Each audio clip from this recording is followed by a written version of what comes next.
There are many stories that we tell our children.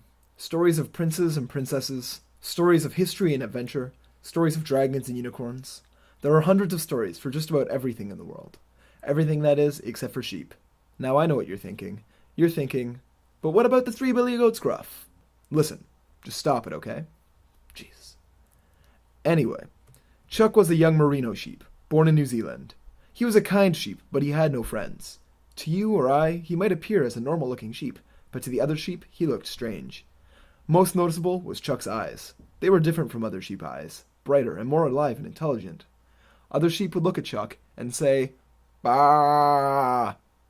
But that's only what it would sound like to someone who did not speak Bonese. What they actually said was, "Chuck, keep your freaky eyes away from me, or so help me, I will cut you." Chuck wasn't fazed, though. He just continued to practice his dance moves. Chuck loved to dance, and believed that if one day he could dance well enough, Kate would love him. "Hey," you shout. "This is Happy Feet, and I call shenanigans." Seriously, you need to sit down and listen. I did not realize that this was Happy Feet either until now, but seriously, it changes, so just don't worry.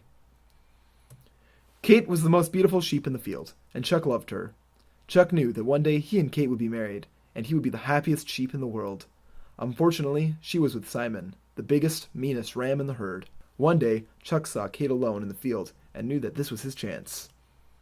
Chuck started dancing with all of his heart, twisting and jumping and twirling in a fluffy white whirlwind of emotion. Kate watched, amazed. Chuck's moves touched her very soul. It was at this time that Simon headbutted Chuck. Chuck woke up hours later in the field. He began to cry, big sheepy tears. Chuck cried for hours and hours, soaking his wool. Eventually, Chuck noticed that he was not crying alone. Above him, in the sky, was another sheep. The biggest, fluffiest sheep that Chuck had ever seen. No one had ever felt sorry for Chuck before, and the kind tears of this sky sheep made Chuck happier than he'd ever been in his life. Chuck looked up at the sky sheep and instantly fell in love. The sky sheep was the most beautiful sheep in the world, and Chuck loved her. He would spend days lying in the field watching her lazily drift through the sky. Chuck knew that one day he and the sky sheep would be married, and they would be the happiest sheep in the world.